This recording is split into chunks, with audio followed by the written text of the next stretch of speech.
Bonjour tout le monde, moi c'est Alison, j'ai 29 ans, j'habite en Moselle et je suis manager de projet.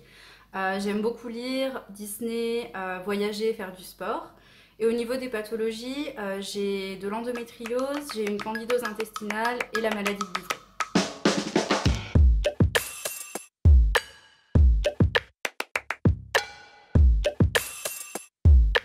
Je me dis simplement que j'ai de la chance tous les matins de pouvoir me lever, même s'il y a des jours où c'est un peu plus difficile avec les douleurs, il y a des hauts et des bas comme dans toutes les pathologies, mais ça reste une chance de, voilà, de pouvoir continuer à sortir avec mes amis, de pouvoir aller au travail, de pouvoir faire du sport, même si ça n'a pas toujours été facile, qu'il y a eu des périodes où j'ai dû m'arrêter, même parfois pendant plusieurs années. Je me dis que voilà, j'ai pas m'apitoyer sur mon sort, que le mental joue énormément aussi malgré les douleurs, il faut rester positif. Et puis tout simplement, ouais, je dis va te faire foutre à la maladie parce qu'au final, ça m'empêche pas d'être heureuse et puis de faire au mieux chaque jour. Que ce soit pour la maladie de Bouvray, la candidose intestinale ou l'endométriose, dans les trois cas, pour moi le diagnostic ça a été un soulagement. J'ai eu ma première crise de tachycardie à l'âge de 11 ans et pendant 10 ans, on m'a dit, je pense que tout le monde a entendu dans ce type de pathologie, ah mais c'est le stress, ou alors vous essayez d'attirer l'attention, ou ce genre de choses. Donc quand le verdict a été posé 10 ans après par un médecin qui m'a pris au sérieux, ça a été vraiment un soulagement. Candidose intestinale c'est la même chose, pendant 5 ans ça a été régime sans lactose, régime sans ci, régime sans ça. Le stress, vous faites beaucoup trop de stress, c'est votre petit ventre qui réagit de façon un peu exagérée, faut vous calmer, vous voulez m'envoyer chez des psys, enfin, tout ce genre de choses où on se dit mais je sais quand même qu'il y a quelque chose qui cloche. Pareil, là c'est un médecin encore une fois qui s'est un peu intéressé à ce qui se passe autour de lui, qui s'est dit bon ça a l'air de ressembler plus à une candidose qu'autre chose. Et enfin l'endométriose, ça fait plus de 15 ans que j'avais des douleurs et puis je pense que comme beaucoup de filles malheureusement on a tout entendu le gynéco dire c'est normal d'avoir mal pendant ses règles et puis vous êtes guette et puis blablabla. Non, c'est pas normal d'avoir mal pendant ses règles, c'est pas normal du tout. Si on vient vous voir, c'est parce qu'on a besoin de conseils, c'est parce qu'on a besoin que vous nous donniez les moyens de trouver ce qu'on a. Et c'est pour ça que je suis allée au bout malgré la peur de l'opération. Donc j'ai eu une célioscopie en mai 2019. Je suis allée au bout, même si j'ai beaucoup stressé à l'idée de me faire opérer, mais c'était pour moi une façon officielle de me dire, voilà, je sais ce que j'ai, c'est sur papier, j'ai une endométriose, je sais qu'il n'y a rien d'autre, on est bon.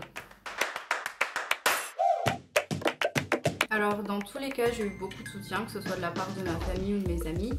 Pour la maladie de Bouvray, c'était peut-être un peu plus délicat parce que c'est vrai que c'est une maladie qui se déclenche souvent, même quand on est assis devant la télé, enfin vous avez la tachycardie, vous ne comprenez pas, et ça peut durer entre quelques minutes et quelques heures. Donc c'est jamais très facile de prouver à ses proches que quelque chose ne va pas. Donc c'est vrai que sur ce coup-là, comme j'étais en plus, c'est vrai, je l'avoue, une gamine un peu stressée, mes parents ont quand même pensé que c'était voilà, du stress. Et en fait, le jour où j'ai annoncé, mais franchement sans prendre des gants à mon père, au fait dans 3 jours je me fais opérer pour la maladie de Bouvray, il a été choqué quand même et il s'est quand même dit il y avait quelque chose tout ce temps là quoi. Pour la candidose intestinale et pour l'endométriose, pour être sincère, je crois que mes proches, que ce soit amis ou famille, se sont surtout dit mais tu les enchaînes quoi, enfin ma pauvre, enfin il y a toujours un truc, nous on voit ça avec humour parce que on se dit toujours que s'il y a un truc qui va se passer, s'il y a une maladie bizarre, ça va être pour moi. Donc au final, moi je pense que mes proches ont très bien réagi, ils se sont pas apitoyés sur mon sort et ça c'est quelque chose qui, je pense, est très important parce que ça dépend après de votre caractère, mais je pense qu'il est important de sentir que vos proches sont là, qu'ils vous disent que tout va bien se passer et qu'au final on est une warrior. Moi j'ai mon meilleur ami qui m'a répété sans cesse t'es une warrior, tu vas gérer, ma meilleure amie c'est pareil, mon père, ma mère c'est pareil. Donc ça vous aide aussi dans le mental et ça vous aide à vaincre les jours où ça va un peu moins bien. Alors moi j'ai vraiment manqué de beaucoup de témoignages de personnes qui avaient les mêmes pathologies que moi. J'ai vraiment recherché des témoignages quand il a fallu que je me fasse opérer parce que j'étais un peu plus stressée on va dire. Et c'est grâce à des hashtags sur Instagram que j'ai pu trouver des filles qui avaient de l'endométriose et tout ça. J'aurais vraiment adoré avoir une app comme Sanap pour rentrer en contact avec des personnes qui vivent la même chose que moi parce que je trouve que c'est c'est important d'avoir un avis médical, mais franchement rien ne vaut l'avis de quelqu'un qui vit la même chose que vous en fait, qui va vraiment sentir la même frustration, qui va combattre la pathologie comme vous. Je trouve que c'est important et ça, franchement ça crée des liens. Moi je sais que j'ai rencontré des endo-girls comme ça et on est resté assez proches depuis l'opération. Et voilà, enfin, Sun-App, je pense que ça va aussi briser les tabous. Il y a beaucoup de maladies dont on ne parle pas parce qu'on a honte ou justement parce qu'on entend autour de nous par les médecins, ouais, c'est le stress, blablabla. Donc on se dit, bah en fait j'ai rien, c'est moi, je suis parano, je suis hypocondriaque.